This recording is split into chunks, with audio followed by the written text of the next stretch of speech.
오늘 시장은 소비자 물가지수가 메인 이벤트일 것이라고 생각했는데요. 정작 뚜껑을 열어보니 예상외로 고용지표가 물가지표를 압도했습니다. 8월 CPI도 약간 끈적하게 나왔지만 이러한 우려를 덮을 정도로 신규 실업범 청구 건수가 예상치를 대폭 상회하면서 금리 인하 속도가 더욱 빨라질 것이라는 베팅이 강해졌습니다. 이는 스태그플레이션에 대한 우려를 낳긴 했지만 그래도 단기적으로 금리 인하가 시장의 호재일 것이라는 점에 3대 지수는 모두 사상 최고치를 경신했습니다. 마감 사항 보면 오늘은 기술주보다는 다른 업종들이 크게 오르면서 다우지수가 1.36%로 가장 많이 올랐고요. 또 S&P 500 지수와 나스닥 지수는 각각 0.85%, 0.72% 뛰었습니다. 시총 상위 종목은 흐름이 엇갈렸습니다. 엔비디아는 오라클 훈풍이 다소 잠잠해지면서 오늘 소폭 빠졌고요. 애플은 아이폰 공개 행사 이후 크게 빠졌던 만큼 저가 매수세가 들어오면서 1% 넘게 강세 보였습니다. 또 아마존은 어제 오라클의 클라우드 계약 급증으로 인해서 시장 점유율이 떨어질 수 있다는 우려에 약세를 보였는데 오늘까지도 그 흐름이 이어졌습니다. 시총 6위부터도 보면 기술주 중에서는 유일하게 테슬라만 급등세를 보였습니다. 여러 가지 호재로 올랐는데요. 우선 금리 인하 기대감이 커진 가운데 테슬라는 새로운 에너지 저장 장치를 공개했고 또 앞으로 테슬라의 자율주행 로보택시가 네바다주에서도 시험 운행에 돌입한다는 소식에 오늘 6% 넘게 반등했습니다. 오라클은 어제 급등한 데 따른 조정이 나왔지만 그래도 시총 10위는 지켜냈습니다. 이어서 오늘 나온 지표들 살펴보겠습니다. 우선 오늘 시장에 충격을 줬던 고용지표부터 보면 지난주 신규 실업수당 청구 건수는 26만 3천 명 증가하면서 전주보다 3만 건 가까이 늘어났고요. 4년 만에 최고치를 기록했습니다.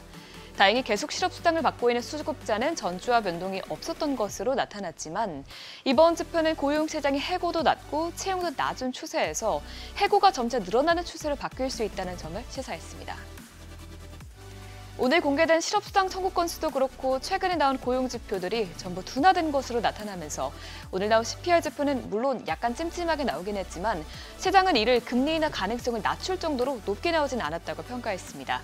구체적인 수치 확인해보면 헤드라인 CPI는 전월보다 0.4%, 전년 대비로는 2.9% 오르면서 전달 대비 모두 상승폭이 0.2%포인트나 커졌고요. 근원 CPI는 한 달 전보다 0.3%, 1년 전보다는 3.1% 오르면서 예상치에 부합한 것으로 나왔습니다. 그나마 연준에서 더 중시해서 보는 이 근원 CPI가 예상치에 부합하게 나왔지만 그래도 전반적인 수치 자체는 2% 물가 목표치에서 크게 떨어져 있긴 합니다. 그러면 어떤 요소 때문에 이렇게 올랐는지 보면 어제 PPI 지표에서는 서비스 물가가 떨어지면서 시장이 안도했던 것과 다르게 CPI 지표에서는 서비스 물가가 여전히 강세를 보인 것으로 나왔습니다. 그중에서 특히 주거비가 다시 전달 대비 큰 폭으로 올랐고요. 또 항공료도 크게 뛰었습니다. 또 이 외에도 관세의 영향을 받는 신차가 0.3% 올랐고 또 중고차나 의류 가격 등도 크게 오르면서 전체 수치를 끌어올렸습니다. 이렇게 오늘 나온 수치들을 보고 경제학자들은 연준이 물가보다는 노동시장 약세를 막는 데 더욱 집중할 것으로 보인다고 평가했습니다.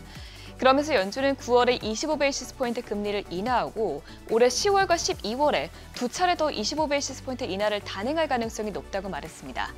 실제로 현재 올해 세 차례 인하 가능성은 금리 선물 시장에서 이제 80%대까지 높아졌습니다. 다만 다음 주에 50베이시스 포인트 인하가 있을 것인가에 대한 논의에 대해서 대부분의 분석가들은 물가 지표가 아직까지는 끈적한 만큼 50bp 인하는 어려울 수 있을 것이라고 평가했습니다. 오늘 국채금리는 9월 금리 인하에 이어서 올해 세 차례 금리 인하가 이루어질 것이라는 전망에 오늘도 하향세를 그렸는데요. 10년물 금리가 오늘 큰 폭으로 빠졌고 10년물 금리가 오늘 4% 밑까지 내려가기도 했었고요. 30년물 금리는 오늘 0.01%포인트 내렸습니다. 달러도 올해 금리 인하가 여러 차례 이루어질 것이라는 기대감 속에 약세를 보였습니다. 여기에 오늘 유럽중앙은행이 금리를 유지하고 또 올해 추가 인하는 나오지 않을 것이라는 전망들이 나오면서 상대적으로 달러가 약세를 보였는데요. 오늘 달러 인덱스는 0.27% 빠지면서 97.51에서 거래가 됐습니다. 국제유가는 공급 과잉에 대한 우려로 3거래일 만에 하락세로 돌아섰습니다. 최근 오펙 플러스가 10월에도 석유 생산량을 늘리기로 합의한 데다가 오늘 미국 에너지정보청이 원유 재고가 크게 늘었다고 밝히면서 원유 수요 둔화 조짐이 나타나자 유가는 그간의 상승분을 대부분 반납했습니다. 간밤 WTI와 브렌트유는 각각 2.04%, 1.84% 급락했습니다. 또 마지막으로 금은 오늘도 차익 실현 매물이 나오면서 조정을 받는 모습이었습니다. 금 선물은 0.18% 빠지면서 온스당 3,675달러에서 거래가 됐습니다. 굿모닝 마켓이었습니다.